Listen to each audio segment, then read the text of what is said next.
Breaking news tonight on the president's longtime attorney and fixer, Michael Cohen. He's lawyering up right now as he's under criminal investigation and considering whether to cooperate with prosecutors. Let's bring in our political correspondent, Sarah Murray. She's working the story for us. What are you learning about Cohen's new legal team? Well, Wolf, our team is learning that Michael Cohen has been telling friends that he is willing to provide information on President Trump if that's what prosecutors are looking for.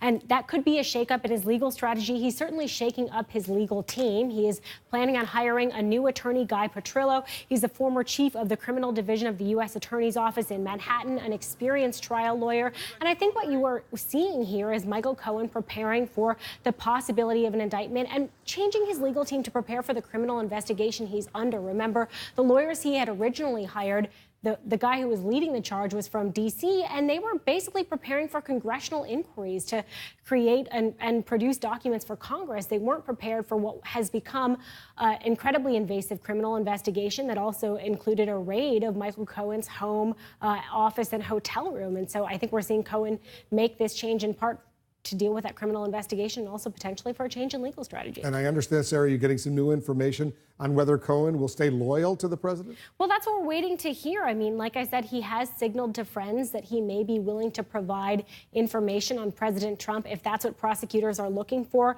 And I think that we have to remember, Michael Cohen, like anyone in this position, is a human being. He has gone through a lot of public scrutiny. He's gone through investigators digging through his life. He has his own family that he needs to consider. And so he seems to be kind of hunkering down and preparing for the potential that there could be an indictment. He could be facing criminal charges and trying to figure out what he would do in that situation. Now, we don't have those charges yet. And again, he's a human being. We'll see what happens when that situation presents itself. But he's certainly weighing his options, Wolf. And I understand there's also a new statement that's been released by Trump ally Roger Stone about that just recently disclosed meeting he had with a Russian. That's right. And we talked yesterday about this new meeting that Roger Stone is admitting he attended in May of 2016 with a Russian who said he would provide dirt on Hillary Clinton in exchange for $2 million of Donald Trump's money. So Roger Stone has released, in typical Roger Stone fashion, a very lengthy statement in which he essentially says that the issue is not that he met with this Russian who was promising damaging information, but that the FBI was setting him up. And here's the last portion of the statement.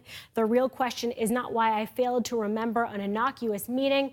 It's the FBI was using an informant to set me up. He very much believes that this was law enforcement trying to entrap another member of Trump's inner circle rather than what investigators may see it as, which is another Trump ally accepting a meeting with the Russian national promising dirt on Hillary Clinton. All right, Sarah, good reporting. Thank you very, very much.